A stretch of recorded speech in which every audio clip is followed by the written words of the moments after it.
Duck and cover.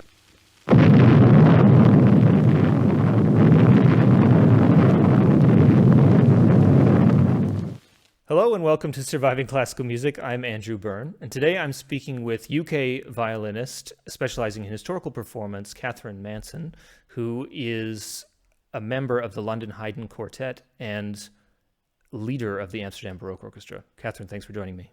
Yeah, pleasure.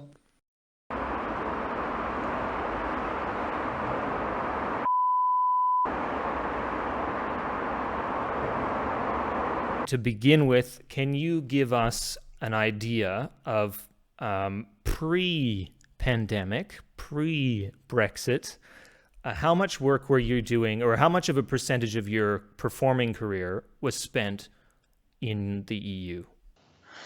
Yeah, I mean, those days of pre-Brexit, pre-COVID seem just like another lifetime at the moment, and I can just barely remember who I was and what I was doing. What I do recall from that part of my life was that I was incredibly busy, basically hardly ever at home, traveling a huge amount all around Europe, North America, Japan, Australia, you name it. I mean, just an enormous amount of traveling, enormous amount of concerts, teaching, touring, whatever. And basically all of which has disappeared entirely. And I've been doing quite a bit of teaching in this last year, but all of that has really disappeared. I would say that before all of these disasters hit the fan, then it was maybe, it's hard to assess exactly the percentage, but it was an enormous amount. And Okay. When the pandemic hit, obviously, for all of us, the first wave and so on, mass cancellations, all of that sort of thing. But let's go into this past season, the 2020-2021 season. With regards to restrictions and travel restrictions and so on, were you able to at least fulfill a large portion of what had already been booked this year? No. I mean, in this season, I've played 3 concerts so far, from September till now.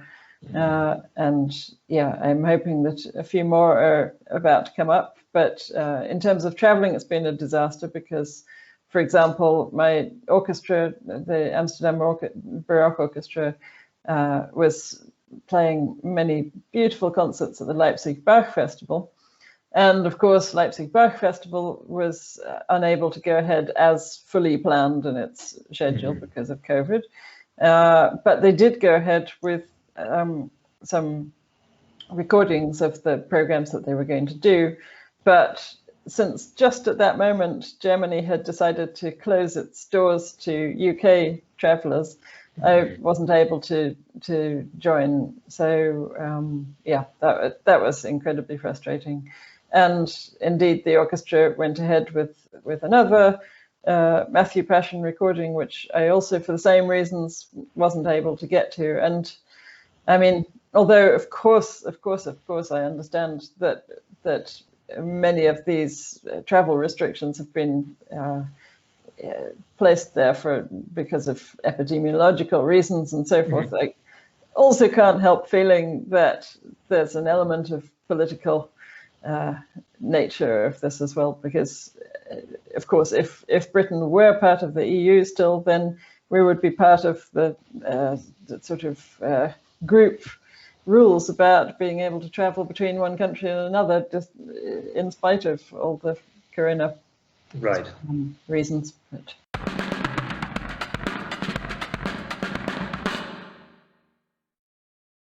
So since the beginning of this year, so really January 1st, 2020, that was the end of the transition period. And I mean, I'm a UK citizen as well. You don't know this, but obviously it's a little different. I live in Switzerland. It's a whole different ballgame. But what's clear is that at the end of the transition period, there were no arrangements made for anything to do with people who did temporary employment crossing between the UK and the EU. From that standpoint, how has that affected you, since January 1st? What has immediately happened for you? Well, it has meant that the amount of work researching let's not even talk about PCR tests and all of the rest of that aspect of things, but the amount of research that's been needed to investigate whether it's possible to go ahead with concerts in especially places like Spain and Italy, which are requiring serious immigration work to be done, is just prohibitive for the promoters there, for the agents there. I mean, I can't honestly think of any good reason why they should put themselves through all of that work just to bring me there, when, especially at a time when it's not even certain that when it gets to it that the concert will be able to go ahead or the travel restrictions will allow it. But I know I keep tangling up these two issues, but actually from the practical point of view that we're faced with at the moment, the two issues are kind of entwined, and one is just sort of pulling the other one down like some kind of ghastly sea monster. Mm-hmm. So what I understand is that, and what I think people assume on who are maybe not particularly attuned to this issue and who are not required to travel for work on the basis like musicians are, is that I think there's this assumption that, well, we can just get a visa from the EU and be able to do a tour, but that isn't the case, is it? No, exactly. And it requires this endless amount of investigation for what the rules of each different country are. And I have to say, all credit to them. I think that the majority of the EU countries have been incredibly accommodating about this mess.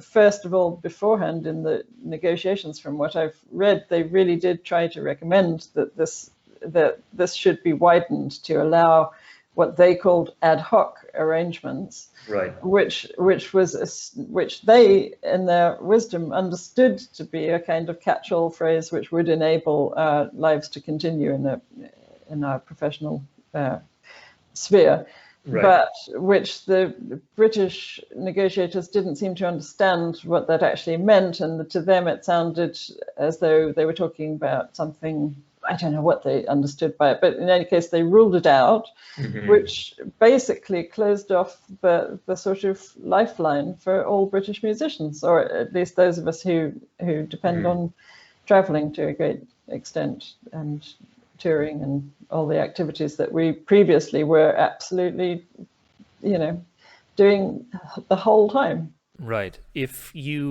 let's say the London Haydn Quartet wants to book a tour in 2 years' time, and that tour involves touring multiple European countries, that would mean that not only would you have to have the support of you get the booking, but you also need visas from every individual country. That's right.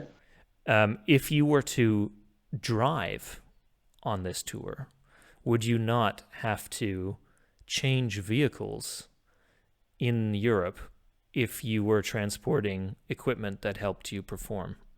God, I hadn't even thought about that, but quite possibly. I'm glad to see that the requirements for having a carnet just for carrying one's instrument seem to have been sort of the fever pitch of that has been lowered, so that for the majority of the EU countries, it seems that if you carry your instrument with you as hand luggage, which those of us playing string instruments do, then that's considered to be okay. Right. But I'm not sure that that's the case for all of the countries, and it is indeed this going from one country to another, which we used to.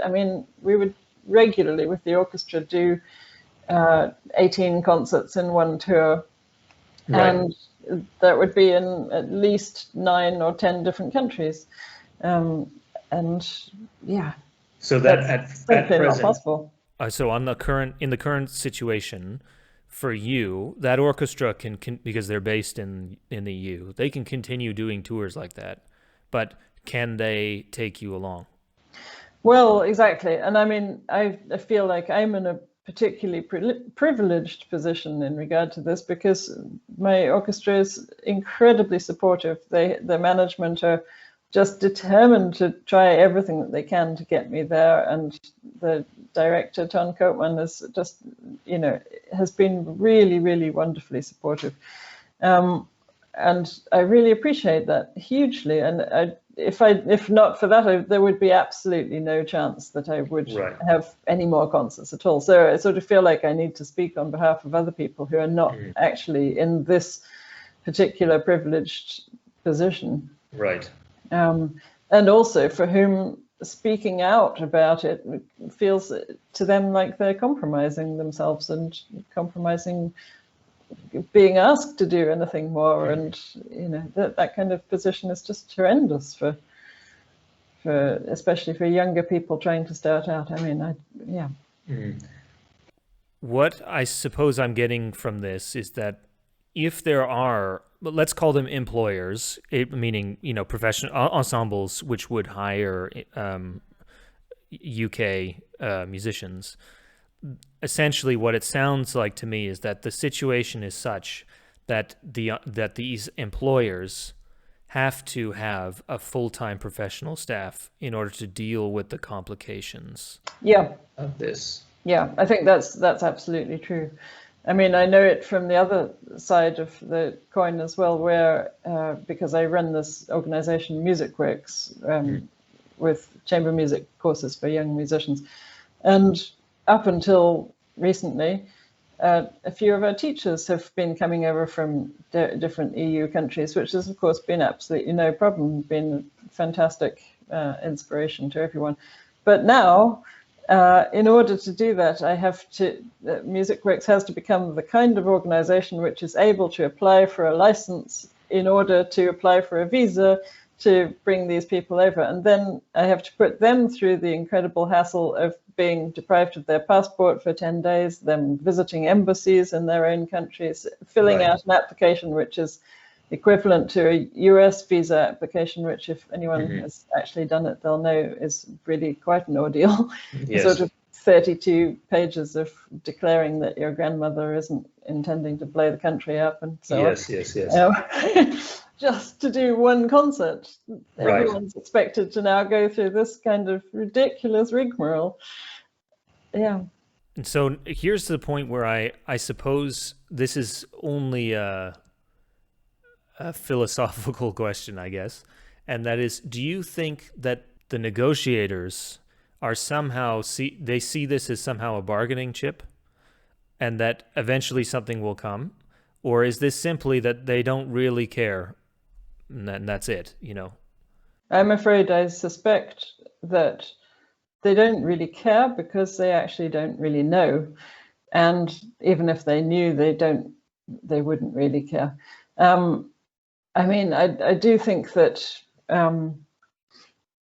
what has really happened as a consequence of this Brexit thing is that it's made everything incredibly hard for British musicians, and actually hasn't changed much for the EU musicians because they can still travel freely between all the other countries. Right. And it's not like Britain has such a source of concert life that is just sort of therefore renders everybody else inoperable if they can't have access to our concert world. In fact, there are very, very few venues in this country where EU musicians or classical touring groups would bother to come, because actually getting here is expensive, and traveling has got to be because of the land mass being separated, it's already always going to be more expensive to come here. So actually there are only half a dozen venues which are sort of part of the major European circuit for them. So all of the rest of the circuit is what we rely on. Right. And that's what we've been cut off from without any benefit to anyone. I honestly can't see who benefits from this. So the UK had a great, I guess we could call it, trade surplus in the arts community, and effectively they just closed that. The barrier, and that's it. There's no more trade in that sense. And because, I mean, for the negotiators, it's probably not noticeable, because I am guessing that they didn't necessarily go to a lot of concerts. But even if they did, they would just see the concerts that are happening near them. And so that you have to be sort of on the inside of this particular situation to actually understand it. And I honestly don't know why anybody came up with this. My opinion here, I guess you could say that the people who are making the decisions in power, that like at the very top, are people who never, who are in, it's such a completely different world, in that they can't, how do you say, no, I wouldn't say recognize, but they can't sympathize or be able to understand what someone who's making an average or below mean wage, you know, and who depend on the EU, they can't imagine what the consequences are for those people. And they just see it as numbers on a spreadsheet, maybe, or think, okay, well, you know what, they'll just have to change, and that's it. And I've been watching the whole Brexit thing unfold since the beginning. It wasn't inevitable, this situation, but it's very bizarre that we had to get the worst possible outcome. Exactly. I honestly think, I actually really go back and forth about trying to understand how we got into this position. I suspect it's a combination of exactly what you described, that on an individual basis, we're not considered to be a significant, well, we're not party donors, for a start. I mean, this kind of level of income earning doesn't put us in the oligarch category where we have any influence that we could buy. On the other hand, it is crazy when you look at the figures of how much the entertainment industry, as it's called, I hate that word because it's not an industry, it's an art form. But anyway, but this to monetize it for just 1 second before we come out of that idea, it actually is a significant contribution to the economy. So perhaps that's actually, I mean, this is another way in which I think that the whole thing has been disguised, the impact of it has been disguised by COVID, because the economy has anyway been crashed into the wall. So it's very hard to determine what was as a result of Brexit and what was as a result of COVID as well. So it'll take a lot longer to assess that impact, and they can get away with a lot under the cloak of this other devastation simultaneously. Yeah, I think that's the biggest concern that's been on my mind since January 1st, or really September, has been that so much, I have the feeling that so much will be blamed on COVID. And yet it's not COVID that didn't make an arrangement. That didn't make bilateral agreements or any of that. Catherine Manson, thanks very much for speaking to me today. Great pleasure. Thank you.